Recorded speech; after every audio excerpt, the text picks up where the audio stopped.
Hi, I'm John Green. This is Crash Course World History, and today things are going to get a little bit confusing because we're going to talk about revolution and independence in Latin America. It's a bit confusing because 1, Latin America is big. 2, it's very diverse. 3, Napoleon makes everything complicated. And 4, as we've seen in the past, sometimes revolutions turn out not to be that revolutionary. Witness, for instance, the New England Revolution, who instead of trying to form new and better governments are always just kicking balls around like all the other soccer teams.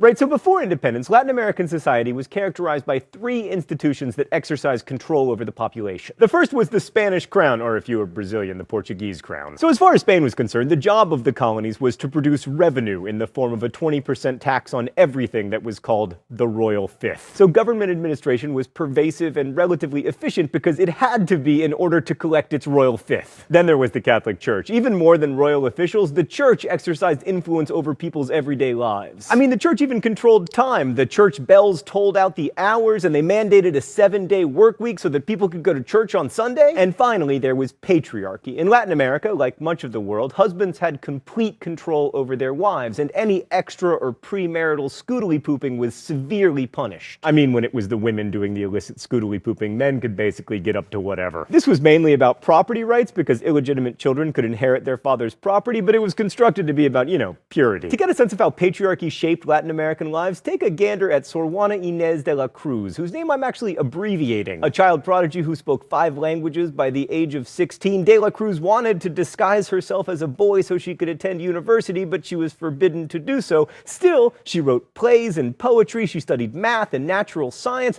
and for being one of the leading minds of the 17th century, she was widely attacked and eventually forced to abandon her work and sell all 4,000 of her books. That's a shame because she had a great mind, once writing that Aristotle would have written more if he'd done any cooking. A couple other things. First, Latin America led the world in transculturation, or cultural blending. A new and distinct Latin American culture emerged mixing 1, whites from Spain called Peninsulares, 2, whites born in the Americas called Creoles, 3, Native Americans, and 4, African slaves. This blending of culture is maybe most obvious when looking at Native American and African influences on Christianity. The Virgin of Guadalupe, for instance, was still called Tenochtitlan, the indigenous earth goddess, by Indians, and the profusion of blood in Mexican iconography recalls the Aztec use of blood in ritual. The transculturation pervaded Latin American life, from food to secular music to fashion. Somewhat related, Latin America had a great deal of racial diversity and a rigid social hierarchy to match. There were 4 basic racial categories: white, black, mestizo, a mix of white and American Indian, and mulatto, a mix of white and black. We try not to use that word anymore because it's offensive, but that's the word they use. And from the 16th century on, Latin America had a huge diversity of mixed-race people, and there were constant attempts to classify them and divide them into castes. You can see some of these in so-called casta paintings, which attempted to establish in a very weird and enlightenment-y way all the possible racial combinations. But of course, that's not how race works, as evidenced by the fact that successful people of lower racial castes could become legally white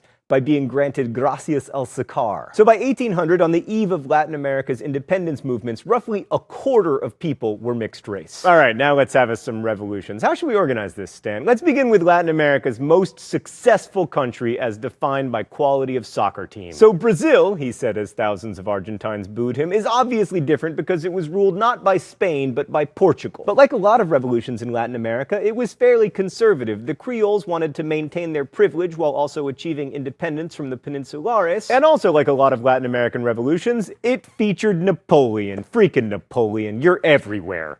He's behind me, isn't he? Gah! So when Napoleon took over Portugal in 1807, the entire Portuguese royal family and their royal court decamped to Brazil. And it turned out they loved Brazil. King João loved Brazil so much. Off topic, but do you think that JWoww named herself after King João? I mean, does she have that kind of historical sensibility? I think she does. So King João's life in Rio was so good that even after Napoleon was defeated at the Battle of Waterloo, he just kind of stayed in Brazil. And then by 1820, the Portuguese in Portugal were like, hey, maybe you should come back and govern us, King of Portugal. So in 1821, he reluctantly returned to Lisbon, leaving his son, Prince Pedro, behind. Meanwhile, Brazilian Creoles were organizing themselves around the idea that they were culturally different from Portugal, and they eventually formed a Brazilian party. No, Stan, not that kind of party. Come on. Yes, that kind. a Brazilian party, to lobby for independence. Then in 1822, they convinced Prince Pedro of boring old Portugal that he should just become King Pedro of sexy big Brazil. So Pedro declared Brazil an independent constitutional monarchy with himself as king. As a result, Brazil achieved independence without much bloodshed and managed to hold on to that social hierarchy with the plantation owners on top. And that explains why Brazil was the last New World country to abolish slavery, not fully abandoning it until 1888. Right, so even when Napoleon wasn't forcing Portuguese royals into an awesome exile, he was still messing with Latin America. Let's go to the thought bubble. So Latin America's independence movements began not with Brazil, but in Mexico, when Napoleon put his brother on the Spanish throne in 1808. Napoleon wanted to institute the liberal principles of the French Revolution, which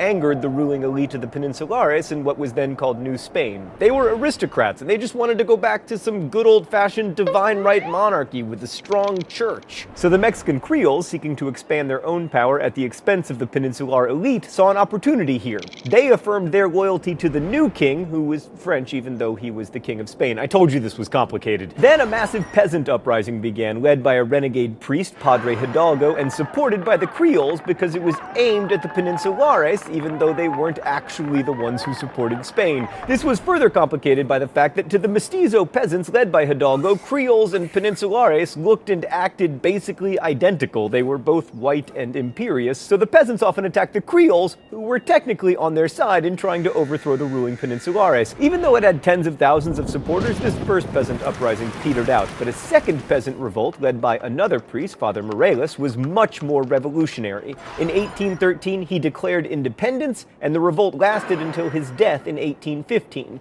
But since he was a mestizo, he didn't gain much Creole support, so revolutionary fervor in Mexico began to fade. Until 1820. When Spain, which was now under the rule of a Spanish rather than a French king, had a real liberal revolution with a new constitution that limited the power of the church. Thanks, Thought Bubble. So in the wake of Spain's liberalizing movements, the Mexican elites who had previously supported Spain switched sides and made common cause with the Creoles in the hopes that they could somehow hold on to their privileges. And pushing for independence together, things went very well. The Creole general Iturbide and the rebel mestizo commander Guerrero joined forces and won independence, with most of the Peninsulares returning to Spain. Iturbide, the whiter of the two generals, became king of Mexico in 1822. Remember, this was a revolution essentially against representative government. But that didn't work out, and within a year he was overthrown by the military and a republic was declared. Popular sovereignty was sort of victorious, but without much benefit to the peasants who actually made independence possible. This alliance between conservative land-owning elites and the army, especially in the face of calls for land reform or economic justice, would happen over and over again in Latin America for the next century and a half. But before we come to any conclusions, let's discuss one last revolution. So Venezuela had a cadre of well-trained Creole revolutionaries who by 1811 had formed a revolutionary junta that seized power in Caracas and formed a republic. But the interior of Venezuela was home to mixed-race cowboys called llaneros who supported the king. They kept the Caracas revolutionaries from extending their power inland, and that is where Simón Bolívar, El Libertador, enters the picture. Bolívar realized that the only way to overcome the various class divisions, like the one between the Caracas Creoles and the llaneros, was to appeal to a common sense of South Americanness. I mean, after all, the one thing that almost all South Americans had in common, they were born in South America, not Spain. So then, partly through shows of toughness that included like crossing flooded plains and going without sleep, Bolívar convinced the llaneros to give up fighting for Spain and start fighting against them. He quickly captured the vice-regal capital at Bogota, and by 1822 his forces had taken Caracas and Quito. Hold on, lest I be attacked by Argentines who are already upset about what I said about their really good soccer team. I want to make one thing clear. Argentina's General José de San Martín was also vital to the defeat of the Spanish. He led expeditions against the Spanish in Chile, and also a really important one in Lima. And then in December of 1824, at the Battle of Ayacucho, the last Spanish viceroy was finally captured and all of Latin America was free from Spain. Oh, it's time for the open letter? That's a chair, Stan, but it's not the chair. An open letter to Simón Bolívar. But first, let's see what's in the secret compartment today. Oh, llanero. I wonder if his hips swivel when I wind him up. Context is everything. They do. Hey there, cowboy. Dear Simone Bolivar, first, you had fantastic mutton chops. It's as if you're some kind of handsome Martin Van Buren. You were a man of immense accomplishments, but those accomplishments have been richly rewarded. I mean, you have a country named after you. Not to mention 2 different currencies. But for my purposes, the most important thing you ever did was die. You may not know this, Simone Bolivar, but when I am not a world history teacher sitting next to a fake fireplace, I am a novelist. And your last words, "Damn it, how will I ever get out of this labyrinth," feature prominently in my first novel, Looking for Alaska, except it turns out those weren't your last words. Your last words were probably, "Jose, bring the luggage." But I decided to use your fancy, romantic, inaccurate last words. It's called artistic license. Put that in your luggage. Anyway, fantastic life. I just wish you'd nailed it a little bit better with your last words. Best wishes, John Green. So by 1825, almost the entire Western Hemisphere, with a few exceptions in the Caribbean, was free from European rule. Oh, right, and Canada. I'm just kidding, Canadians. It's so easy to make fun of you because you're so nice. And so I tease you, and then you're like, "Oh, thanks for noticing that we exist."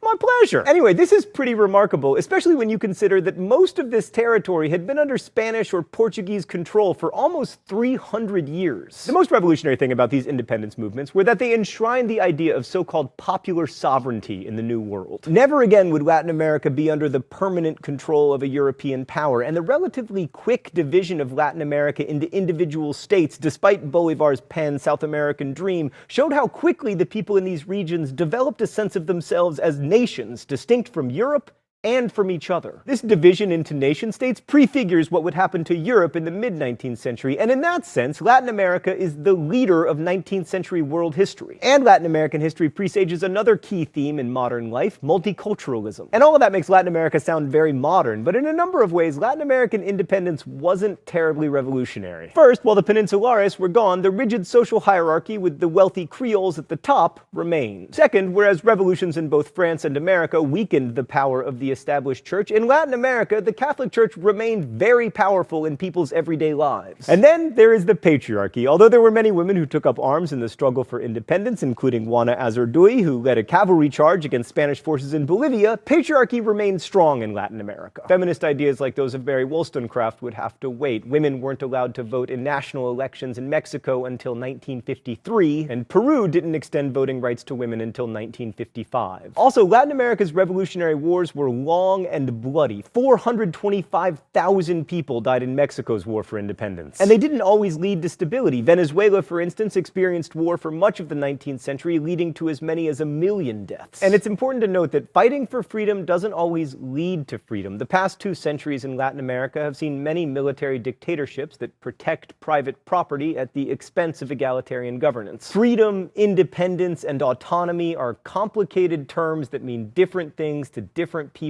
at different times. So too with the word revolutionary.